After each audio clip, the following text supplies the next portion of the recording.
I had to build a company that would keep me out of the field because I was running from burnout as fast as I could. We've got about 18 months to get this thing to the next level, or I'm toast either way. All right, what is up, everyone? Blair Witkowski Lifted, the Garage Door Podcast. And today I have the privilege and honor of talking to Preston Hiller from Gecko Garage Doors out in Phoenix, Arizona. And I'm very excited to talk to you today, Preston. How are you? Hey, thanks for having me. I'm really good. Man, dude, second generation garage door company. I saw your video on YouTube about being in Google jail. You've got a lot of awesome other Facebook and YouTube content, and you guys are just crushing it out there. And so I've got a list of 7,000 questions. So you're going to tell me when you're done talking. I love when there's no shortage of things to talk That's about because we don't need any dead air space. First, tell me a little bit about Gecko Garage Doors. We talked the other day a little bit, and you were telling me you're homeschooled, you're on the truck at 16. That's very cool. Yeah, everybody asked how I got into garage doors, and I jokingly say I was born into it. Actually, my dad got into garage doors. He worked for American Garage Doors, which I believe is still around, based out of Phoenix back in the 80s, before I was born. So he was in the industry, and then he decided to break out on his own. Labeled 1994 our official launch year of Gecko. Well, back then it was SunWest Garage Doors. So that's what the company started out as. We did opt to rebrand and to rename it, I think in 2015 or 16. Main reason being SunWest was a difficult name to brand out. There was a lot of SunWest everything here in the West Valley of Phoenix, and so we were getting confused with lots of other entities, even other garage door companies. So we had a Sun Cities garage door, we had a Southwest garage door, and it's not fun getting somebody to call you, yelling at you to come fix your mess up when it wasn't your mess up. It was somebody else's, and trying to convince them you called the wrong company. So I knew that for the future of the company, we needed a stronger brand name and something easier to remember. We kind of just went through a couple of ideas, kind of let all the family members chime in. I told them I really wanted an animal or something sort of symbolize, to keep it easier to remember. And, Frudge and Gecko, starting with G's, That's it just cool. fit well. What year did you take over the company? I took over 2019. Okay. It was really when 2019, 2020. So right before, things got crazy. Yeah, right before all that mess. Yeah. And then did your dad retire, just completely retire and hand over everything to you? Did you have to buy it? Did he give it to you? I kind of fought for some more leadership roles for years, and then it kind of got to the point where it's okay, Dad, I'm in my mid 30s, and I'm ready to. I can take this to new places, but I kind of need you to step back a bit. And he was retirement age, so he's still involved. On paper he's retired, but he loves being a part of the company still, and he's there anytime I need him for anything, whether it's just to, pick something up, drop something off, or, let me cry on your shoulder for a minute. What made your dad start the garage door company? So he was working for another company. So he was working for another company. He had a mentor, I think, in his church. I met the guy once when I was younger who had his own garage door company, and I think he just basically said, hey, you should branch out on your own, and I'll show you how to do it. Because the company he worked for was more of a cookie cutter home install, company. They did a lot of big tracks, so he was installing, 3 or 4 doors a day, like a four door and 4 op day on new builds, getting piece rate, making really good money for the 80s. But it was, it's just exhausting. So he, with this mentor, trained him how to do repair, which is something his company didn't really do. And then at that point, he actually worked 2 part-time jobs, for a couple of years until the company had grown a big enough customer base. So he was a rural mail carrier, delivered mail. Wow. And also he actually grew up as an iron worker. So he built custom ornamental iron things, spiral staircases, railings. And we had a contract with the NBA at the time. We were building the frame that held the ad machines that sat on the court with the scorekeeper tables. Yeah. Dude, that's cool. Yeah, so that kept us fed until Sun West Garage Doors took off, and we're right smack dab between a couple of retirement communities, and so most of our customer base was retirees, which back in the '80s was really great because back then word of mouth was really your easiest way to get customers, and being a retirement community, they all talk to their neighbors. So Very different he from how it was is now. very, very Very different. different. And unfortunately, those methods, became less and less effective over the years. But yeah, he was a loved darling of all the retirees in those That's cool. communities, which really really helped grow And the John's got me business. super proud that like you've taken it to the next level. You got this big company, it's still rocking and rolling, and he can still be involved. I think so. I mean, yes, he's told me he's proud. He kind of comes in now and kind of looks like a deer caught in headlights. He's like, I don't even know how you do it because I couldn't ever get him to embrace any, Yeah. CRMs or any software or any of that stuff. And so it was like drawing the, customer jobs on magnet tiles and putting it up on the wall so you could see all the That's got to be a appointments. cool compliment for you, though, for your dad to kind of actually reverse and my oldest son works for me, and it's great. But I'm sure at some point he's probably like, okay, get out of the way here. We're not, you're not. But I mean, that is an interesting Right. dynamic when you have family and it's a family business. And I mean, you must have to make a whole different set of decisions when you took it over because it is family and family works with you. It's very different from just a corporate job. Absolutely. I was actually thinking about that earlier today. If somebody wanted to know what it's like to work with family, go walk out on a busy sidewalk and hire the next 10 people that walk by and then make it work. Are they qualified? So No. Are they easy to work with? that's a great No. analogy. So how many family members do you have working with you? I know your wife works with you. About half the company's family Yeah, members. that's So cool. we're 4 or 5 Okay. now. Yeah. So you have a different whole nother set of motivation too, because not only do your employees count on you, like, it's a whole added layer when it's the family that counts on you.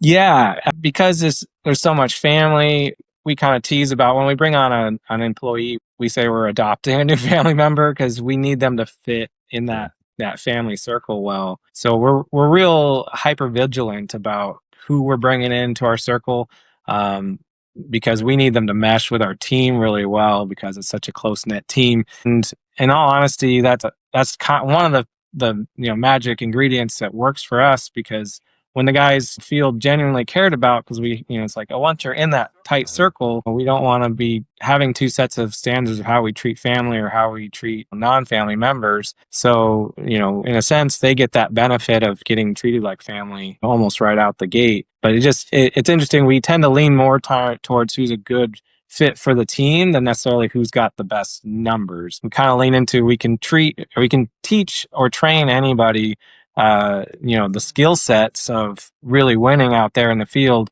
But if they are, kind of rubbing the team the wrong way or just kind of a Lone Ranger type mentality, then none of that's going to Yeah. matter. You have a lot of cool YouTube videos out there, but I saw one the other day when I was just kind of doing my research of Greg. You have the one where he's riding along in the truck. And man, I'll Yeah. tell you, I don't know why more small business and you guys aren't small, so I say that lovingly. So why more companies don't do stuff like that? Like that, you've got a bunch of cool produced videos that really give some insight into your company, and it was really cool seeing stuff like that. And have you gotten really good feedback about doing that like extra? Because that totally is above what a lot of people are doing right now with that. So interestingly enough, the angle we came in on that was quite a bit more organic. I hired a good friend of mine who his name's Alex over at Cathedral Collective.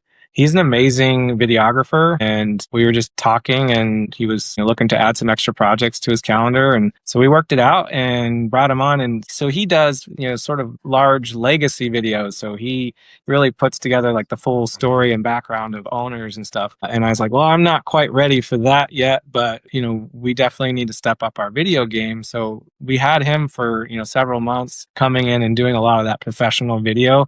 So his eye and his, aptitude for, really deep connecting content is really where a lot of that came Yeah, from. he did a And for really me, good job. He definitely. absolutely. We're definitely going to have him back here soon once he becomes available. But what we found was my motivation for doing these videos, started off with like, well, I need more content. SEO, it helps SEO, put out videos. I was like, nobody's watching them or anything. So that was, I just thought of it as just putting it out there. And he changed my perspective of, like, what do you want your kids to see, 20 years from now? Like, who cares, who sees it or Oh, how, wow. That's it. I effective mean, it that's a great is? perspective. He said, when you go back and do memories on your business and watch those videos again as like kind of a timeline, or your kids, get to put together a better picture of um, what you or we're doing, how would that Mhm. look like? And so that just changed my perspective on putting out some good quality videos, even if it's just for my own family's sort of memory Oh, book. dude, that's a really great perspective. Yeah, that really, I wish I time stamped my company a lot more. I mean, I started from the kitchen table all by myself, and I mean, I wish I did more stuff like that. That'd be really cool. But I'm the picture Well, if you taker in my family. I'm always like, hey, hold on, and then the kids are like, no, but those pictures are cool. Yeah. If you want to see a bit of a timestamp, if you go to our Yelp account, those are old photos. Okay, You can't really update those. I guess they let you kind of push them down or yeah. whatever, how they do it. But I look at that, I'm like, how do we change that? Those are so old. That is so back in the day. But they're They're stuck there stuck. for now. So how many trucks and techs do you guys run right now in 2026? We're running 6 right Okay. now. So one guy, Yeah. one truck, that's what you got? Okay. Yeah. The only time we usually have multiple guys in truck is if one's in Mhm. training or if we've got a big install, that we got everything on one truck and just want two guys And working on it. But even then, we when you typically, took it over, yeah, how have you grown it yourself a lot? yeah. So from age 16, 35, it was usually just me or just me and one other Wow. guy. As far as a lot, my dad was always in the field.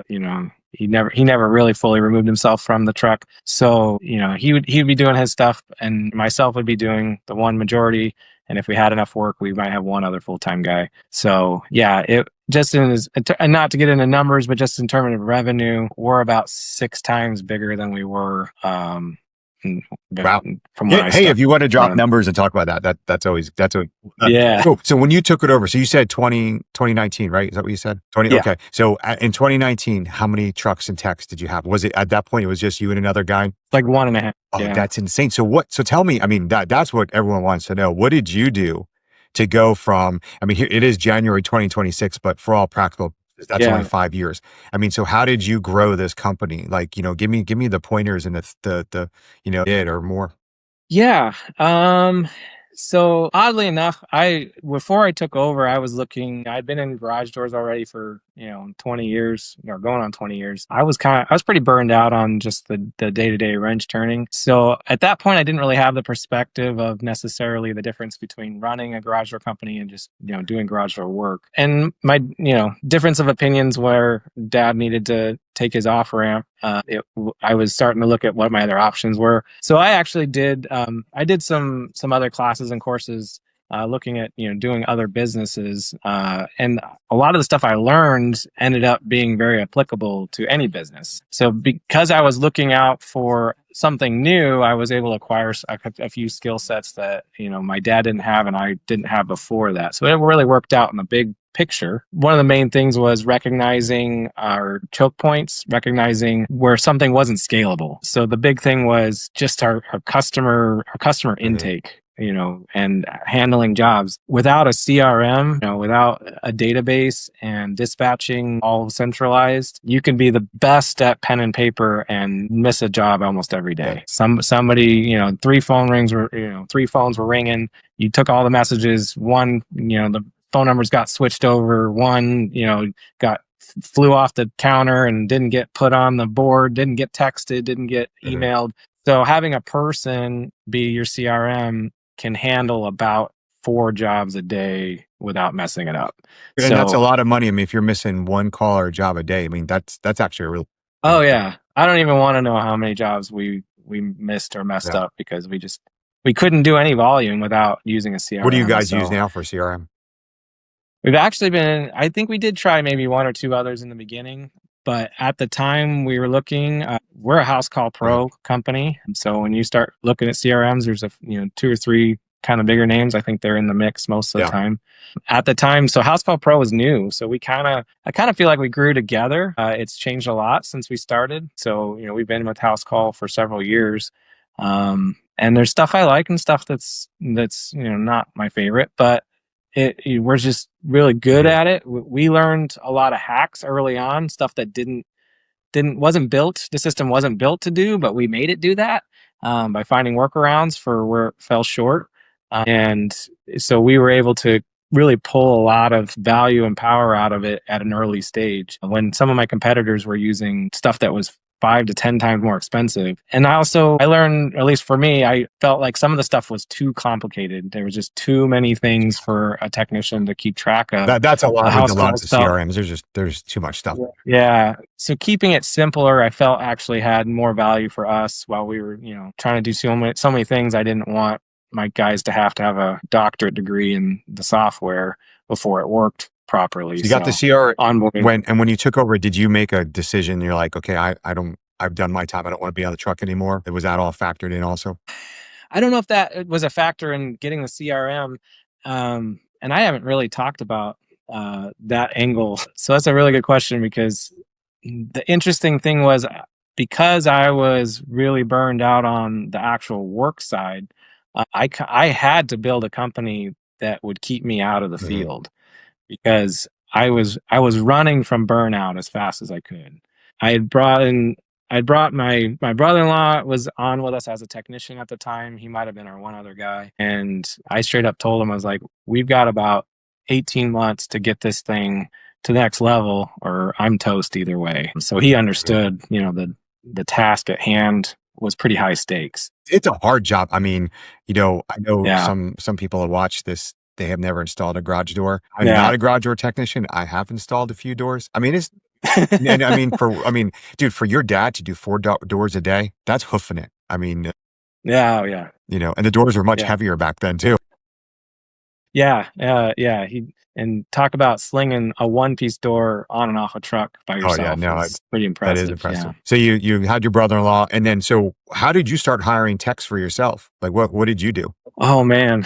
I mean, you when you don't know what you don't know, you just fumble forward fast, and I think I probably I hired a friend here or there, didn't work out, or I put an ad out or told friends or family we were hiring, and took a recommendation from somebody, and then just find out what doesn't work. It's a lot of finding out what doesn't work or who doesn't work. That is true. That is true in lots of stuff. It is more of figuring out what doesn't work before you figure out what does work. Yeah, I have not seen a lot of coverage on how to hire right.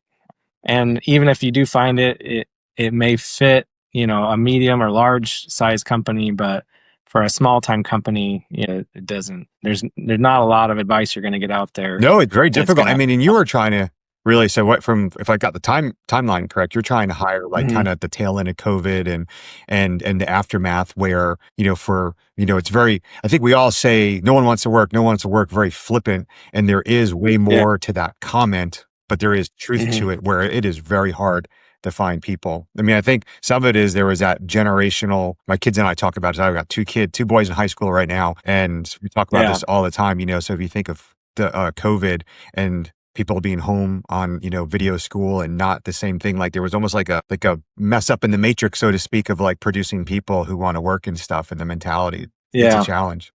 Yes, I would say the sort of general, like, the elevator speech on hiring that I've heard and applied and believe works is, I would say the first one is your best employee already has a job. Yeah, So you're not, if you really want great employees, they have no problem finding right. work. So they are already working in a job. So the best guys I've taken from other industries, other jobs, not necessarily from Mhm. competitors. I'm not necessarily, poaching my competitors for already trained talent. But for me, auto dealer mechanics, school maintenance jobs, a lot of these places where you have to have a broad skill set, Right. you have to be good at it, and you're probably underappreciated for what you do.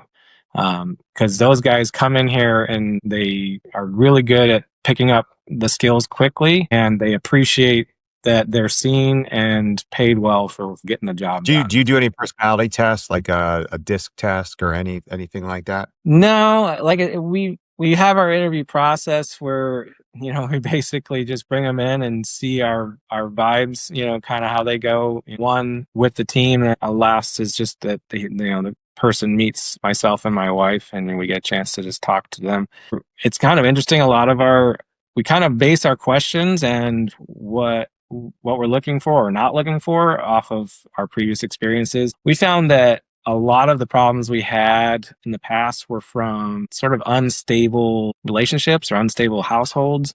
So we're asking a lot of questions like, are you married? Do you own a house? Do you have kids? Do you have any social groups that you're part of on, a weekly basis? Like, we want to see somebody who's like anchored in community, anchored in their relationships, because that seems to be what wrecks a working environment, is that just spontaneous fires at home can cause all kinds of grief that gets carried over to the workplace or their schedule. They have to call off because of whatever, whatnot. So a lot of our, is like, do we like you? Is your life stable? Most of that the other stuff we found, when we looked at doing personality tests, or we had a few tests, or I should say questionnaires, we found we didn't really, you couldn't really know if it's going to work until you tried it. And by the time we're offering somebody a job, we've gone through 100 applicants. We've done several phone interviews. We've done a few in-person interviews. So the last person we've got that we're offering the job is kind of the best out of a big pile already. Do you think at some point people know how lucrative, like a technician, you think guys know, or women too, how lucrative being a garage door tech can be? Do you think it's like a job that's on top of mind for people right now? I think maybe in general, like just blue collar jobs, I think has gotten a lot of positive publicity over the last, several years, just with this, like, hey, I got my degree and then no one's offering me a job. There's all these people like, I've got the education, and then they're like, well, we're short welders, So definitely, I would say people in general have a pretty good idea that blue collar, work pays well. And interestingly enough, when I was in my early 20s, mostly because of how our company was run and how our pricing was done, I didn't think there was any money in garage doors. And in the mid 2000s, it seemed like the only ones making good money were the pirate companies that were just scamming people. I learned a lot between them, but I went from somebody who like, get me out of garage doors because there's no future here. It's just like handyman work. But the economy was different then, and what we were able to charge for stuff was different then. Yeah, it's a whole different environment. Now, I was looking on your website and some of your videos too. So you guys have a pretty nice showroom from what I can see, right? Yeah. Did you always have a showroom, or like when did that come about? So yeah, that showroom's in our main campus, or our store one as we call it. So that's in the middle of Surprise in a commercial complex. That's our first commercial pad we've ever had. We're 2 years, and we've been there just this month, 2 years. So before that, it was out of my house, and we got to the point where you're running, even 3 or 4 trucks, and they're coming in and out of your property 2 or 3 times a day. That makes for a very, very busy space. Yeah. That's a great little comment though for guys watching and people talking about that. I mean, I just love where these conversations go, because sometimes people, they want to go do something, whether it's garage doors or whatever, and they just don't know all the steps. But I mean, I've worked from home for years. I mean, and to hear that you had 4 trucks running from your house up until really recently, dude, that's awesome. It shows that you can really do a lot of this. And I would say the decision to move it to its own pad, one was a logistical one. I would say it was heavily rooted in an emotional one too, wanting some more separation between the business and my personal life, just for peace of mind. So that was a lot of it. Looking back now, if I was, talking to a young guy that was starting out, I would say there's some great benefits and stability for controlling the space you operate out of. So just so that nobody thinks I was running 5 trucks out of, a track home neighborhood. I have acreage property and a steel building, so I had some space, even though we were outgrowing that. That's not everybody, especially in Phoenix. Most people are in, a regular neighborhood. So if I was telling a guy, if you were able to have your residency on enough property to have, I would say, 1,000 square foot steel building dedicated to your business, have a separate driveway and have it fenced off from your house, you could grow to, $3 or $4 million before you ever have to touch a commercial space. And then when you're done with that property as a hybrid where you live and work, having that shop and set up that way, helps. You could resell it or do whatever you want. Or your own giant man cave for our Yeah. project. Yeah. And I honestly, if given the right market for housing, which isn't right now, I would probably do that again. Start a new location. I would just buy an acre property with a big shop building on it and rent the house out, and then use the shop for the business That's cool. until it outgrows that, because commercial space is super expensive. Oh, and you're in a competitive area. I mean, you're Very very competitive. competitive. Yeah. So, with the showroom, do you have a lot of customers that come to the showroom?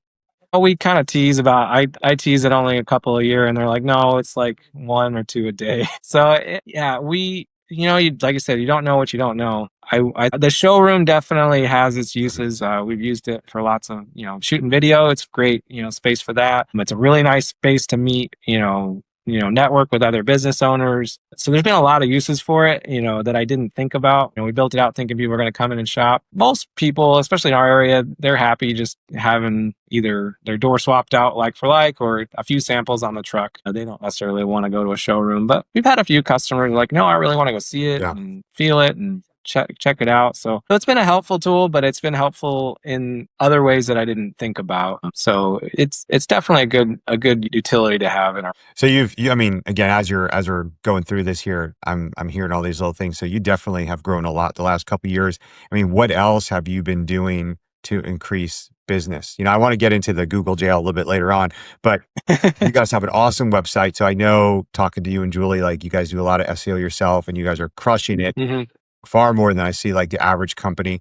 I mean, so what drives your business? Is it word of mouth? Is it, Google ads? Is it social media? Like, where do you get your business from? Right. So I would say the first thing is, when we moved to having our own CRM, at that point we, were able to kind of go paperless for the most part, which made it a lot easier for sending quotes and receipts and stuff like that. So the big thing was capturing people's email. So we weren't good about capturing emails until up till about 8 years ago. So obviously email's been around a whole lot longer, but when you're just, using paper as a file, an email doesn't bring you much use. Since, we switched over, our customer email database is about, 11,000, 12,000 customers. So our customer database over 30 years, we've built that up, to that size. So that would be the first, sort of, go-to point is, now we have, I can send out 10,000 emails and let my customers know, like, hey, it's time to, tune up your door, or hey, we're having a spring sale or a truckload sale. And you're emailing right out of House Call Pro. You're using their CRM. Yeah, there's an automatic email we set up in there. The first one is automatic to the customer. So a year from the last time we were out, it automatically drops one saying, hey, you're due for your annual checkup and here's a coupon. And so we get, a good percentage response on that. And you find you've got customers that love doing the annual maintenance and feeling everything is tuned up and good to go, and that works great for them. We don't hit it real hard. I really don't like losing any unsubscribe. I don't like people leaving our list. So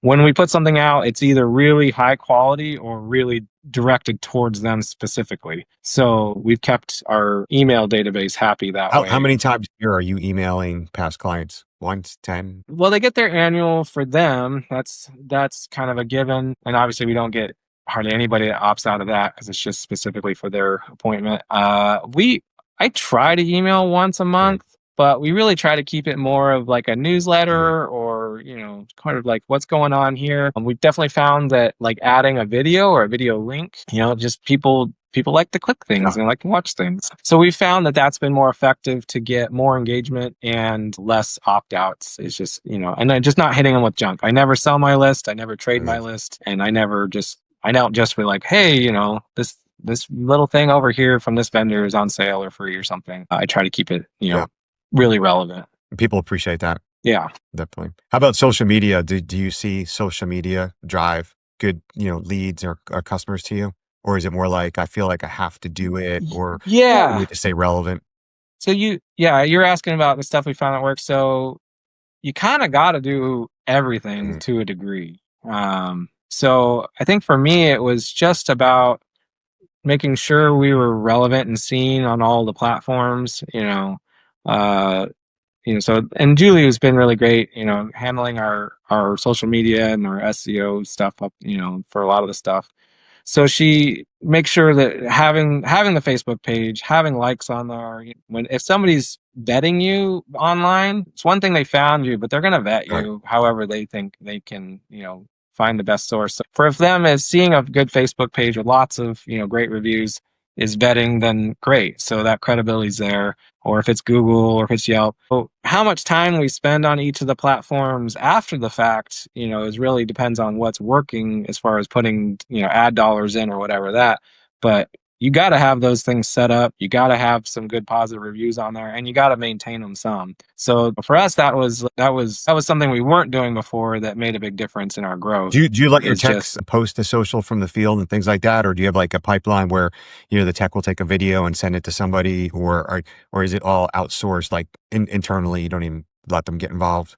we actually are usually trying to drag them into getting involved. Most of my guys are not big on social media. Not it's usually a specific request, like and they actually like having a direct sort of mission, like, hey, here's the office camera. Go do a video of you installing a door. And then they'll bring it back and we'll do, fast forward motion or, whatever it is, put it to music, edit it. What's the office camera? What are you guys using for that? It's just an old Okay. iPhone. Yeah.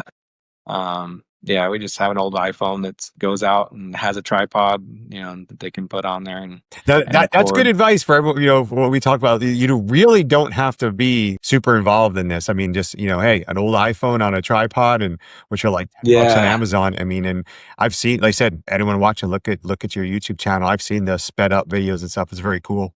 Yeah. So, like I said, we went from just like have the guys shoot a video, and then we had, the professional guy do ride alongs or, do a little bit more professional Mhm. produced stuff. But yeah, now we just sort of like, hey, this is what we need. We also use, as far as just content, needing lots of photos and videos for just looking at stuff. We use an app called Company Cam. Yeah. I'm not sure if you've Oh heard yeah. of that, or Yeah. lots of guys use Company Cam. It's been great. Integrates with our house call system. And for us, you talk about video and photos worth 1,000 words. Like, if you guys don't like filling out a ton of notes, like, take a quick video, transcribe the video as you're taking it. Like, hey, I'm looking at this. This looks worn. This and that. I was like, that stuff is hugely Mhm. valuable. And so every job site, they just logged in. They're taking a bunch of before and afters. So we pull that stuff for social media use. We have a good time when we get a door that's just been obliterated by somebody running through it. Those are the best. They are my. Those are great. They are my And favorite. we get some doozies, and so obviously we don't ever post anything that could be a customer could feel like they were singled out or something. We never show addresses or anything like that, but people like to see the door carnage, as we say, and we pick those off of Company Cam pretty We, regularly. we were talking about that the other day, just my kids and I, about how come no one's ever hit one of the garage doors at our house. And I said, well, for the 22 years that you lived in this house, we've never had a car in the garage. So that's probably why, you know. Yeah, yeah. It's we usually the first thing we're doing is telling customers they're not the first one Yeah. because they act like they're the first one. And when we tell them that we have, 3 or 4 a month of people running into their doors, they're like, Yeah. "Really?" I'm like, "Oh yeah, all the time." It's running into the doors, and then the other one is, of course, is backing out with your door open, crushing the door. Yeah, That's always a yeah, big one on there. So, are yeah. you guys running some Google ads or LSA ads? Yeah, so the LSA ads, I just never mastered the PPC Mhm. stuff, and we never had like a good in-house person. And I saw how quickly it could get expensive without actually producing. So I was always a little bit nervous about that stuff. Yeah, the Google Guaranteed listing has been really good for us as of lately. One of the things we discovered is that, and I'll let kind of industry secret here, because of the expense of the leads, and then you're converting leads to jobs. So a paid job is obviously you're going to get a couple of leads before you get a paid job. So they're not all going to pay out. So you get your actual cost per job Mhm. acquired at that expense. We could only really make it math out for like door Okay. installs for our area. I mean, Phoenix is a hugely, competitive market. We've got some real big cutthroat Yeah. companies in our market, and they spend out the nose on those I don't think leads. the maths many places for garage door repair for an LSA ad. Right. So Most people are for just us, lost leader, or they just want to take business from a competitor. right. So for us, we only let it bring us leads for new Mhm. doors. So I'm not chasing down somebody who's, wants me to recode remotes. I'm like, well, it costs me $150 to get to your door. And then, to charge you less than that Yeah. to just code in your remotes. Like, yeah, maybe I get you for a customer later on, but Are repairs a big part of so your business? From like the percentage of new doors to repairs? yeah, so we're about 60% Okay. repair and 40% replacement. So are your trucks Um, like pretty stocked well? Like when the guys go out, like oh they're ready yeah. to rock and roll, you're not coming back? Yeah, we replaced all of the suspension on all our trucks because they carry so much weight in them. What So kind of trucks you guys run? Do you have like a fleet of the same thing or a little bit of everything? we would love to have a fleet of the same thing. So no, we for a long time we were and still run them. We run full crew cab Tacomas. The Tacomas, we really liked the load height. Yeah. So loading doors often on the top. Being a lower truck was a lot easier. I had some shorter guys. Uh, we just thought that was a better for the installs. It was just easier to work with. At the time, I could get them cheaper than any of the other full size Mhm. trucks with more features on them. And they're Toyotas. They They just go for, you know yeah, no, they you just see the go. Tacomas in Yeah. a lot of industry. I mean, they're famous in the pool industry. So I mean, so many pool Yeah. companies, after the racer, they're Right. running a Tacoma. And I mean, who else doesn't want, V8 gas mileage with four-cylinder power? We've all heard those jokes. Yeah. So I thought we were going to get a lot better gas mileage, but once you load them up, the gas mileage is nominal Yeah. at best. And now we run into, honestly, since we switched to carrying more of the higher cycle springs, which are a lot more Yeah. weight, that we've just sort of outgrown them as far as heavier inventory that we've got. So we're still using them. And like I said, we upgraded all our suspension to kind of handle the weight better. That's cool. But so I've got Tacomas, I've got Rams, I've got regular cabs, I've got crew cabs. And now I just tried out a Ford Transit van, which we're just testing it out. We like it. It's not the format we want. Mhm. We're probably going to go to the higher roof Yeah. one. Oh my But goodness, but they're so underpowered. I don't know. That's the one thing we've rented the yeah, Transit a couple times. So I've got a big family, and so we've taken them on to yeah. vacations. The technician I've got in it, he loves it. He's like, just get me the taller Uh, one. So I think we're in the 150. I think we're gonna go to the 250, so a little yeah, beefier suspension for the weight. But so we haven't landed on a homogenized vehicle, but for years that was how we've always bought stuff slightly used, because my guys beat them up. So buying a brand new truck and watching it doesn't make sense. depreciate, it's hard. Eating that depreciation. I think that might be something I would talk a lot of the new guys, or even smaller guys out of is, the allure of leasing Mhm. a fleet, having everything homogenized and pretty and all of that. The expense on that's going to crush you. And the best thing you can do is just keep that overhead low as long as you can. Yeah. So, You yeah, bring up paid for trucks. another good point with that. Like, do you think, and this is a question I kind of ask everyone, because I love the answers. Here we are, 2026. Do you think Mhm. that one guy in a truck can start a garage door business? I mean, can he? Yeah, I see a new one every week. All right. I guess maybe Could someone do what you more did? specifically on Like, your question. like someone could start out just themselves and grow a company of two, three, four trucks. And I mean, I know it's factor of different economy around the country, but a lot of guys that I talk to who are working maybe for the franchise, or they're off the record, they're just not happy and they want to go out. They're like, I just don't see how to do this. I just don't understand what the steps would be, or even this is viable. And I mean, I always think it's viable, but Yeah. I'm optimistic. Yeah. And definitely, if you can find somebody who's willing to walk alongside you, Mhm. that's not trying to get you to conform to, the big expensive companies' ways of doing it, because it's just different. You start out, it's just you. It's a tricky transition. I would say find the affordable version of the things you're going to need down the Mhm. road. Find a very affordable CRM. Get used to using it. Find a very affordable phone system, So get all of the useful systems that you can under your belt that you can afford up front. Don't spend a lot on them, but don't ignore them.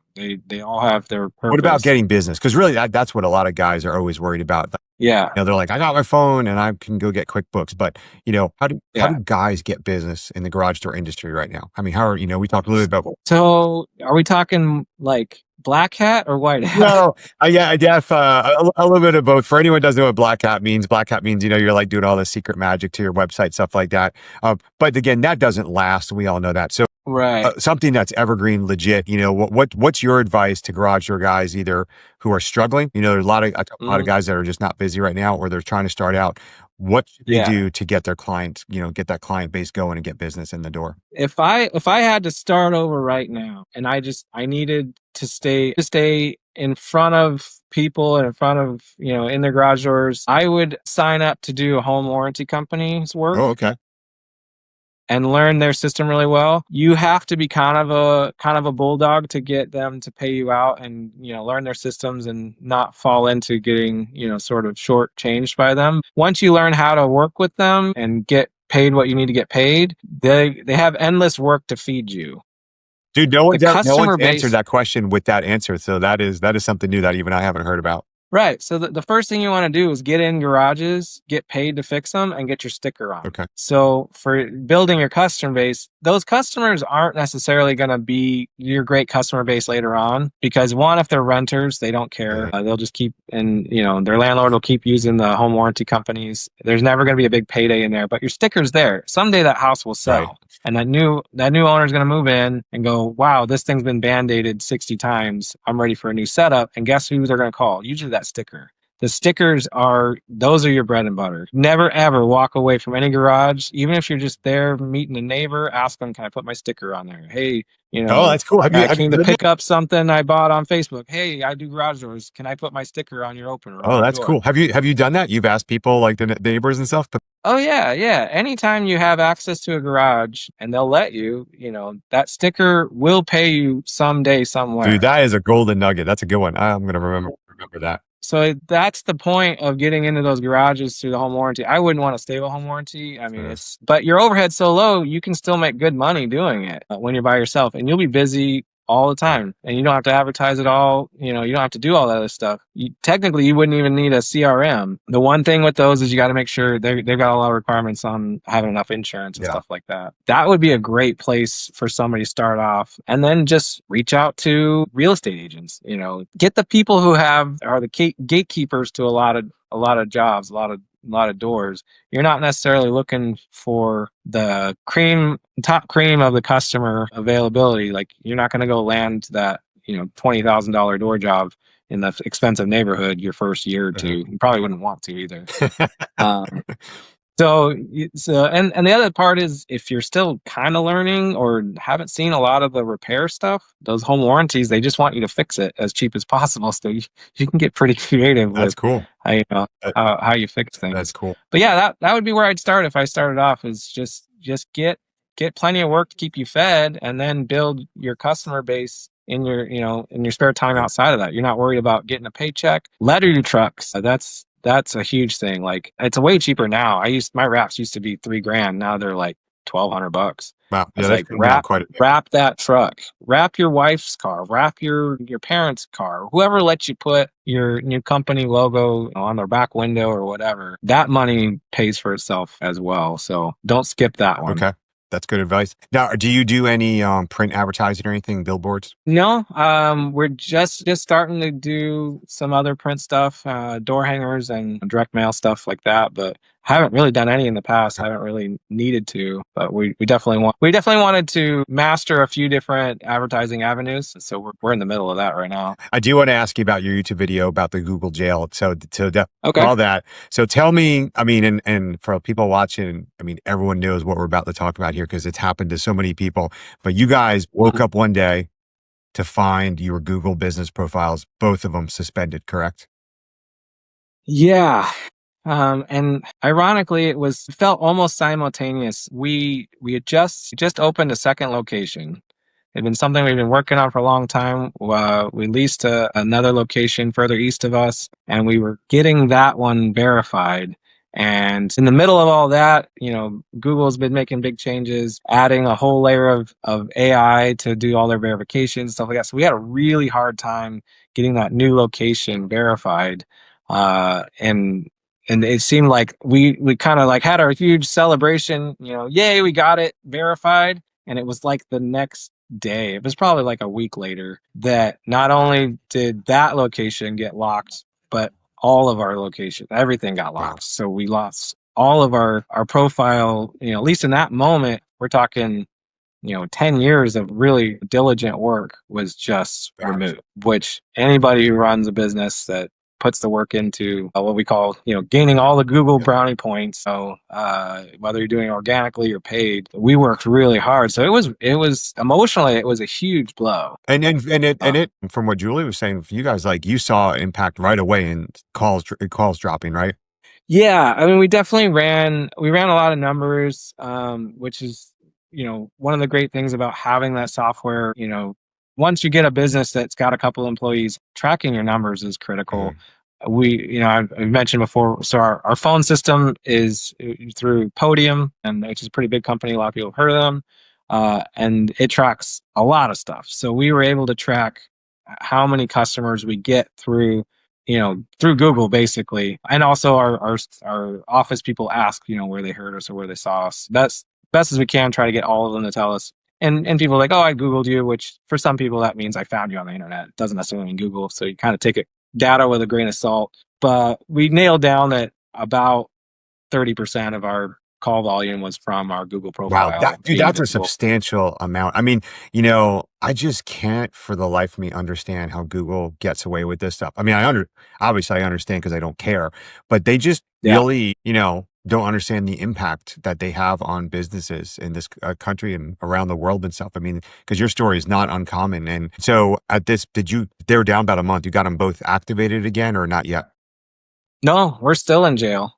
Yeah, we've we've fixed some of the stuff. It went from what they call a hard restriction, moved to a soft restriction, which the result's pretty much the same. It just one's easier to fix, I guess. And so, yeah, as of now, at least the cycle that we're on is we can come to them with a profile that's been fixed and they will reinstate it.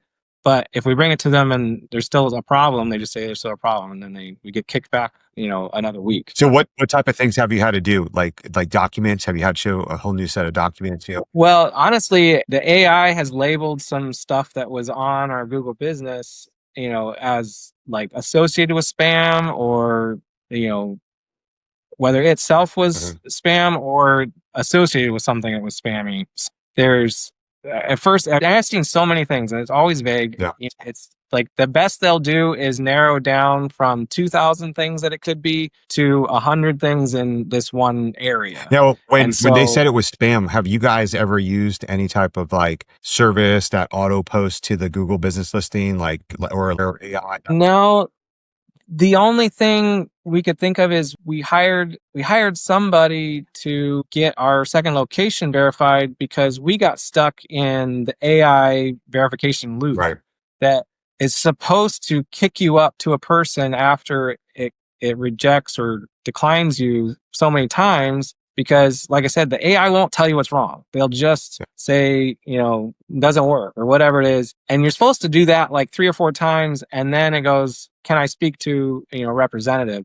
But somewhere they removed that, or the AI quit working properly. So we couldn't actually get to a live person to verify our account or tell us what was wrong with it. So we eventually hired somebody, which the way Google works, basically the person who fixed your account is a volunteer that you pay, and they get like brownie points from Google and they get badges and stuff. So we had given access to one of those Mhm. Google people Where that did you doesn't where did you work for find this Google. person? Was it like Fiverr or someone? It was through somebody. I can't remember, but it was somebody in the garage Okay. realm who said, I've got a Okay. person. And so we hired that person, and they were out of India or Mhm. Pakistan or something. And it wasn't a lot. Actually, he told us, he's like, "Oh, you just tip me after I get you fixed, and this is the rate." And it was, a few hundred Mhm. bucks.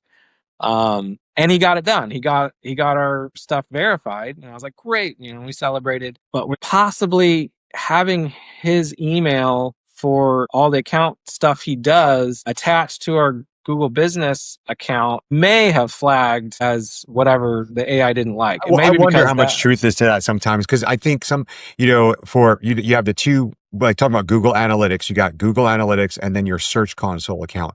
And I have yeah, heard over the years that having multiple websites in your Search Console account attached to your one email, if one website gets flagged or one, gets a Google penalty, everything in your account, and that's pretty much been proven true. So I wonder right, if with the Google Maps sometimes, but then it's Google's fault too, because they don't let people get so many Gmail accounts anymore. They're tracking your IP. right. They don't like if you have a VPN, and they're almost forcing you to circumvent the system sometimes because of how much money's on the line. Right. Yeah. I don't know that we'll ever know Yeah. exactly because Google never tells you. I mean, other than when we actually get it fixed and we know what the last thing we fixed. But yes, it appears that all of it is in line with whatever emails you're using in your Google business profile. If it's on a red flag list, then they Yeah. shut down your profile, will not be allowed to be up. And that was something either their AI decided it needed to be done for credibility purposes. It's all these new Yeah. rollouts. As far as like you said, I believe too that your email can be poisoned by an associate email. If your email was found along with it somewhere else. So it's not even that you did anything wrong with your email. It was that your email It's on was someone else's account. kind of guilty. Yeah, they said it's like a virus. Like, just touching the other bad listed email makes yours bad. So this is all being explained to me by people who know a lot more than me. I will say this, through all this, I feel like there is no expert in the room yet. I feel like Google's rolled out so many new things and they're playing clean up and catch up and they won't tell anybody what's going on in the background. I've heard a couple little, kind of news coming from the back room. I heard one Google guy say that they're getting like 25,000 requests a day for page verification, trying to get those pushed up to a person because they can't get through the AI wall. Someone So could be a if class action lawsuit. I mean, really, I think that's the only thing that's going to start changing. Or not that we want the government to get involved in Yeah, anything, but I just don't think yeah, that outside of our area, they understand area, meaning internet marketing and stuff, the money they're costing these companies. oh And yeah, then you have all the review extortion going on now that, people are getting hit with, where they'll wake up one day and they've got 5 1-star reviews and they're getting them on yeah. WhatsApp and stuff. But you mentioned AI a couple times. So do you think Google's AI or AI in general has helped you guys get some business? Chat GTP, Perplexity, all these things. So are you using anything? Have any of them got you business or leads? People are saying, "Hey, I found you on Chat GTP." A couple. Yeah. It was something we were just starting to sort of flesh out and figure out how, like I said, you kind of find every avenue and we just try our best to just stay relevant with the newer stuff. And and that can be a place where the smaller guys, where we can find places to win and keep gaining more market share, is just being quicker to adopt things where people are going to find you. So we knew that the AI, we weren't sure how AI was going to really play out. And I've had conversations, about, I don't know if I'm even a fan of AI yet, but I was really resistant just in my own life and in my business to want to use it until I realized how it was being used as a good tool. And so it was a lot easier to implement stuff once I was like, okay, there's a good place for this Yeah. in my business. But yes, we've gotten a few jobs off of, people using AI, search tools. As far as, it's hard to be a fan when, AI is feeding me work, but AI also shut down So, my Google page. So, so it's still a net loss for me, but so yeah. what's your goal for 2026? What's on the horizon? We got big, Oh, are you a goal setter? yeah. So, I mean, obviously, we want to get out of Google jail, and we're working diligently to get that remedied. But I believe it's going to Yeah. happen. So I can't let that hang up all we're doing. We definitely want to leverage AI to the fullest that we can, and are as responsible. We definitely found places where people are happy, to have the benefits of AI tools. And then we found where people don't want Mhm. AI interjected in everything. So we definitely want to leverage AI networking. We want to do a lot more business to business networking to share other great companies that we think are doing a good job in other industries. So just cross industry, kind of cross marketing is one of the other avenues. And yeah, I'd like to see my team kind of engage their own social circles and their own, social media to make sure that, all their friends and families know what they do for a living and that they call us when they're ready. So yeah, those would be the main Cool. things. That's actually, I like the idea about the business networking with other owners. So that's cool, man. Preston, dude, this is you got a lot to say. I'd love to have you back someday, but I want to Anytime. know about the Google jail, and you're just definitely. I mean, being on the truck so young and in this business is very, very impressive. So thank you so much for spending some time. Yeah, thank you. I really appreciate Cool. it.